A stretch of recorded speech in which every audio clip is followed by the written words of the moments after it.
When drivers show you pay statements, run. No, look at them very, very carefully. Analyze them, and if something you're seeing is too good to be true and doesn't line up with all the feedback that you're reading elsewhere, it's probably bogus. Never judge a company based on one pay statement. You need to look at several weeks' pay statements and get an idea of what's really going on. It's really easy for a driver to show you a pay statement that's got a run that started last week but ended this week. It's real easy for a driver to show you a pay statement where the fuel got bumped into next week. And I'm not saying drivers will do this, but drivers will do this. Be sure to do two things when you're looking for a company to go to. Networking and research. They're the two things you need to do. There are many good companies out here. They're not advertising. You do not see ads for the best companies out here. They get all of their drivers through referrals, or most of their drivers through referrals. That's because they don't have a dozen empty trucks sitting out in the back lot and they're not desperate. Keep this in mind as you go through the pay statement with me. This is the first one. This is September 2. I'm calling this series Trucking by the Numbers. It's kind of like a paint by number, but pay statement wise. Let's get started.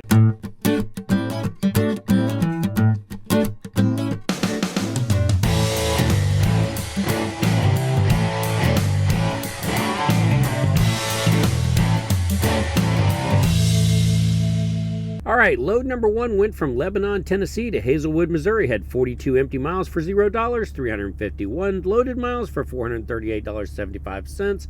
The fuel rebate was $183.40. The market surcharge was $21.06. This gives me a total of $643.21 for the load, $1.83 per loaded mile. The second load for this week went from Bloomfield, Missouri to Tyler, Texas. Had 185 empty miles for $168.35, 513 loaded miles for $641.25. The fuel rebate was $268.04.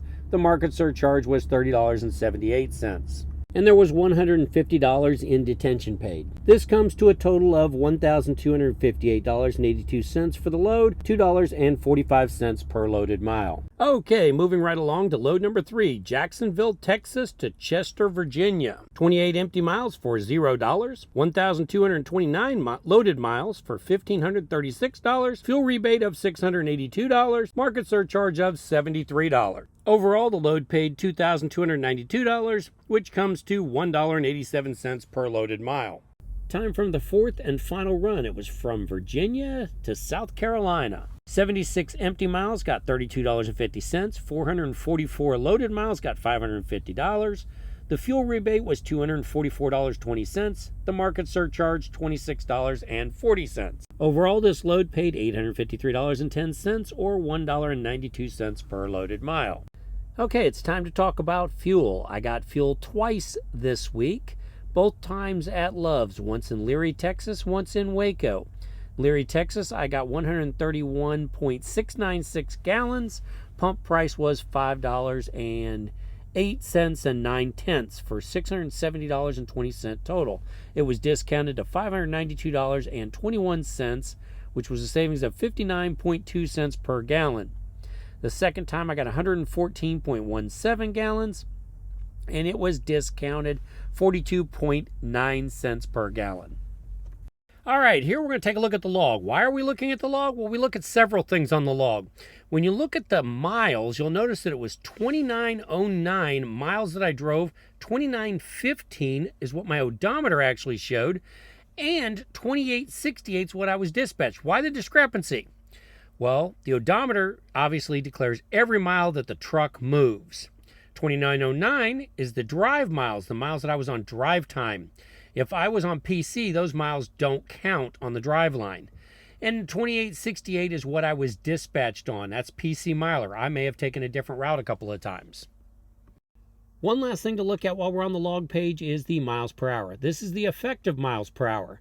This is where I take the miles that I accomplished divided by the time that I was on Driveline for that day. I am governed at 74 miles an hour, but I rarely drive that fast. Keep in mind that while I drive at 65, there's many times I make 55, 45, 35, whatever the speed limit is. These are our fixed costs. You can take a look at the fixed costs. You can freeze the frame. You can look at them so you can see if there's anything in there you don't understand. The top one is a performance bond escrow. The second one is the lease security deposit. And the bottom two are sign-on bonus. So in other words, the sign-on bonus is paying my bond escrow and my security deposit. This is a no money down situation. You're able to walk into and get into a truck with no money down. The lease that I'm on is a full maintenance lease. It is a variable lease, and I pay for it by the mile driven. 2,860 miles times 43 cents per mile. My lease payment for this week was $1,229.80. I like summary pages. Summary pages are great. Let's look at the loads first. We have 4 loads, 331 empty miles, 2,537 loaded miles, 2,868 total miles. That means we were 88.5% of the time we were loaded, 717 miles average. Next, we look at the revenue. $201 for empty miles, $3,166 for loaded miles, $150 for detention, 151 miles market surcharge, $1,377 for a fuel rebate, $150 for sign-on bonus, $5,197.22 for total revenue.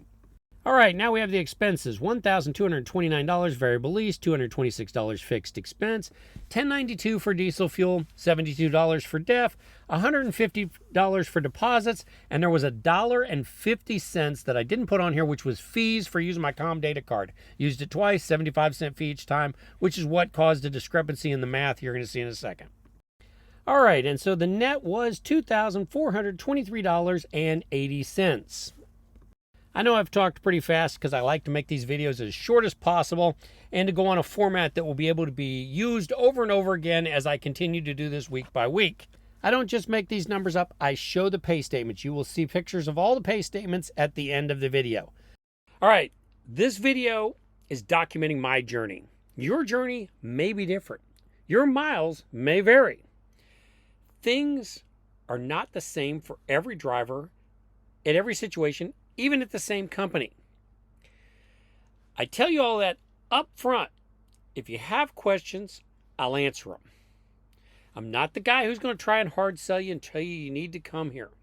As a matter of fact, I may try to dissuade you because this is not the right fit for everybody. Some people live in perfect areas to work for a different company. Some people don't work in the right area to work here. Some people can't get home every week. Some people have different priorities. In my case, priorities are a little different than most. I got culture, home time, equipment, compensation. For a lot of people, that compensation is up at the top of the chart. That equipment may be at the top of the chart. A lot of different things. So every person has to evaluate their own situation and make sure that you are looking at multiple weeks' pay statements so you don't see carryover. Make sure you're seeing the right amount of fuel. Investigate. Ask questions. Pay statements are after the little closing screen. Take it away.